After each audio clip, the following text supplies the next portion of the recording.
Mehndi, of course, we'll continue to track that as well. Meanwhile, let's also now take a closer look at what the AAIB has stated about, the progress of the investigation, as this is just the preliminary report.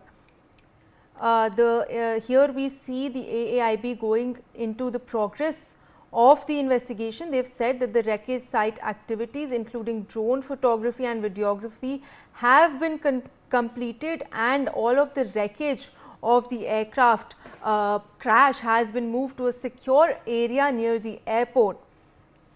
Importantly, also both engines were retrieved from the wreckage site and quarantined at a hangar in the airport. So this is another major step taken by the AAIB. Both of the engines were recovered and quarantined. Currently, they continue to remain quarantined over there.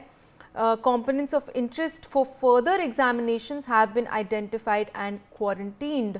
So, of course, all of the components that can provide any insight, further insight into the crash, have been identified also, and they have also been quarantined. Now, this is one of the big takeaways that we saw earlier, that the fuel samples were taken and were found to be satisfactory. So, there were no issues with regards to that.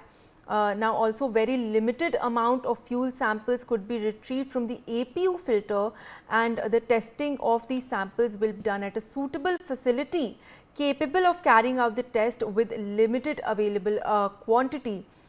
So, one of the fuel samples from the APU filter is something that still remains to be tested. The EAFR data downloaded from the forward EAFR is being analyzed in detail, and as we saw that the other EAFR, there was significant damage to that. So, there is no mentioned recovery from that. Meanwhile, the statement of the witnesses and of course the sole surviving passenger have been obtained, and now we're also, what we're seeing is that the post-mortem reports of the crew and the passengers who lost their lives is being undertaken to corroborate with the findings. Also, additional details are being gathered based on initial leads. So, as we said, the investigation continues as more details are being gathered. Now, at this stage, again a very important point made in the report, the AAIB has not recommended any actions to the Boeing 7878 or to the GE Gen X-1B engine operators and manufacturers.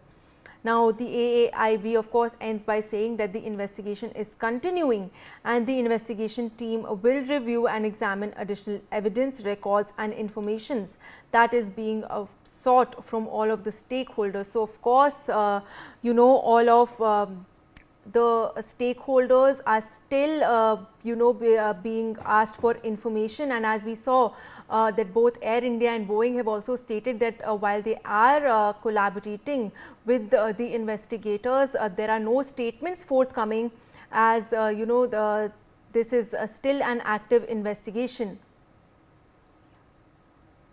Meanwhile, my colleague Riya Dwivedi joins us live on the broadcast for more details. Riya, we continue to track details regarding this preliminary investigation report released. Of course, the progress of the investigation is what we just looked at, and it is still an active investigation. So, what more can you tell us regarding that? Yes, Malvika, as you have already stated in the detailed report that you were reading it out, it was a 15-page report, and obviously, but first of all, I'd like to talk about the fact why a secret emergency turbine called RAT couldn't save the doomed jet, and what exactly the RAT is. When Air India flight VT-A and B lost power seconds after takeoff, a small emergency device, the Ram Air Turbine or RAT, deployed automatically, but despite functioning as intended, it couldn't prevent a disaster. And the RAT is a wind-powered backup system on modern jets like Boeing 787. It's designed to deploy when both main engines and the auxiliary power unit fail. Using their force of incoming air, the RAT generates just enough hydraulic and electrical power to keep vital flight systems running, basic controls, key instruments and communication. It's not built to restore engine thrust or maintain full aircraft performance. And more details regarding that in terms of the report that has been released. The Air India planes took off from Ahemdabad and reached an airspeed of 180 knots. Then both engine fuel control switches located below the thrust levers moved from run to cut off within 1 second of each other. That movement cut off fuel to the engines and caused an immediate power loss. And obviously this also talks about the confusion within the pilots as well. The cockpit voice recorder captured the cruiser's disbelief as well, because one of the pilots asked the other, why did you cut off the fuel? And the response was, I didn't. And the second later, when we're talking about the RAT, the RAT was deployed, which was a clear signal of total power failure. The pilots moved the switches back to run in an attempt to relight the engines. Engine 1 began to recover, but engine 2 never stabilized. And as well as when we're talking about RAT, despite the RAT keeping critical systems alive, the aircraft lost altitude rapidly. It failed to clear the aircraft perimeter and crashed into a nearby hostel, and it killed around. It provided emergency power, allowing pilots to briefly control the aircraft and attempt engine restart as well. But at such low altitude and speed, there simply wasn't enough time or energy for a recovery. And the report as well found no signs of bird strike as well, weather interference or sabotage. Both fuel switches were found in the run position in the wreckage, consistent with a recovery attempt. And why the switches moved to cut off in the first place remains the central question. That's the biggest question right now. Why the switches moved to cut off in the first place? The fuel switches themselves had been flagged in a past FAA advisory. You talked about that as well when you're taking a look at the FAA advisory earlier for a potential design concern, but no mandatory inspection was ever issued and none was carried out by Air India as well.